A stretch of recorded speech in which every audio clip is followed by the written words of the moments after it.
ഇവിടെ മതിയോ? ആ അത് മതി. ആ പിന്നെ എല്ലാവരും അവിടെ നിന്ന് മാറിയെന്നോ. ഫീൽഡ് ക്ലിയർ, ടേക്ക് പോകാനുള്ള. ആ നീ എവിടെയാ പോകുന്നത്? നീയല്ലേ പോകാൻ പറഞ്ഞത്? അത് നിങ്ങളോടല്ലേ പറഞ്ഞത്. അതിന് ഇവനെന്തിനാ പോകുന്നത്? ആര്?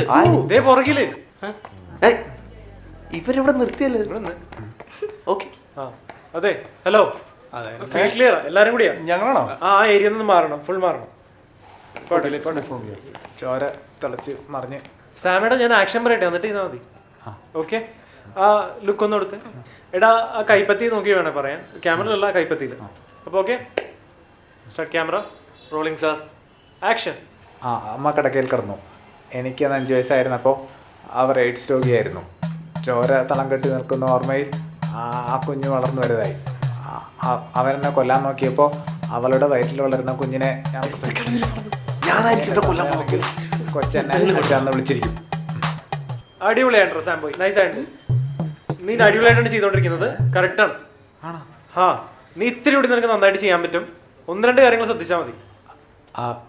ഒന്ന് നീ നിനക്ക് സംഭവിച്ച കാര്യമായി സംവിധായകനും നായകനും കൂടെ നല്ലൊരു സ്ക്രിപ്റ്റ് കൊളാക്കും. നീ വിഷമം കണ്ടോ? എന്റെ ഗംഭീര പെർഫോമൻസ് കൊണ്ട് ഞാൻ എല്ലാം തിരിച്ചു. അവി ഒരു മിനിറ്റ്. അവി ഈ ടേക്ക് ഓക്കെ അല്ലല്ലോ? ഇല്ല. പിന്നെ നീ എന്താ അങ്ങനെ പറഞ്ഞേ? പക്ഷെ ഇങ്ങനെ പറഞ്ഞാലേ ശരിയാക്കുള്ളൂ. Trust me. ഓക്കെ. ഇതിന്റെ ക്ലിപ്പ് നമ്പർ എത്ര? സാമേ ടേക്ക് പോവാം. ഇന്നോടി പോവാം. അപ്പൊ പറഞ്ഞ ഓർമ്മയുണ്ടല്ലോ. ഓക്കെ. അത് ഞാൻ ഈ കണ്ണട ഒന്നും നിനക്ക് കംഫർട്ടബിൾ ആയിട്ടുള്ള രീതിയിൽ ചെയ്തു. Okay, ready, start camera, action. ചോര തളം കെട്ടി നിൽക്കുന്നൊരു കാഴ്ചയുണ്ട് എൻ്റെ ഓർമ്മയിൽ. എൻ്റെ 15ാമത്തെ വയസ്സിൽ ഞാൻ എൻ്റെ അമ്മയെ അവസാനമായിട്ട് കാണുമ്പോൾ ചോര വീണ് ചീഞ്ഞു നാറിയ കിടക്കയിൽ മരണം കാത്ത് കിടക്കുകയായിരുന്നവർ. ഒരിക്കൽ മരണം അവരെ കീഴ്പ്പെടുത്തുമെന്ന് അറിഞ്ഞിട്ടും ആ എയ്ഡ്സ് രോഗിയായ സ്ത്രീ തളരാതെ തൻ്റെ മകനെ വളർത്തി വലുതാക്കാനാണ് ശ്രമിച്ചത്. ആ അമ്മ എവിടെ കിടക്കുന്നു? കുടുംബ പാരമ്പര്യം നോക്കി സ്വന്തം കുഞ്ഞിനെ കൊല്ലാൻ നോക്കുന്ന നീ എവിടെ കിടക്കുന്നു?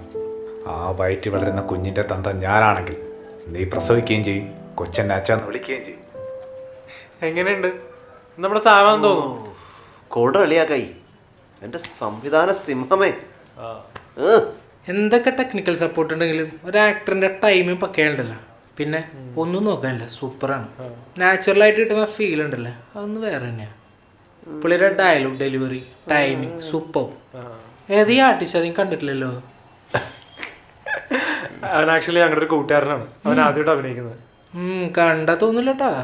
അവനെ സാറെ സംഭവം വൈറലായ ചെക്കനെ പിടിച്ചാൽ കിട്ടില്ല. അല്ല, ഇതിന്റെ സ്ക്രിപ്റ്റിനെ കുറിച്ച് എന്താണ് നിങ്ങൾക്ക് പറയാനുള്ളത്? സ്ക്രിപ്റ്റ് ആവറേജ് ആണ്, എല്ലാവരുടെ പെർഫോമൻസും സൂപ്പർ.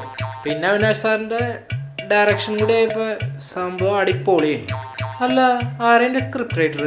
അല്ല, അത് വേറെ ആരുമല്ല, ഇവന്റെ ഒരു അകന്ന ബന്ധുവാണ്. എൻ്റെ അവിനാഷ് സാറേ, എന്തിനിങ്ങനെയൊക്കെ നോക്കണേ? എൻ്റെ ഒരു അഭിപ്രായത്തിൽ സിനിമ വേറെ, സൗഹൃദം വേറെ. അടുത്ത തവണെങ്കിലും നല്ല സ്ക്രിപ്റ്റ് വെച്ച് ചെയ്യാൻ നോക്ക് കേട്ടോ. ഓക്കെ. ഈ ഷോർട്ട് ഫിലിം നമുക്ക് റിലീസ് ചെയ്യാതിരുന്നാലോ? എടാ, ഈ തെണ്ടിയൊക്കെ ഫേമസ് ആയ പിന്നെ ഞാൻ ജീവിച്ചിരുന്ന കാര്യമില്ല. പോടാ.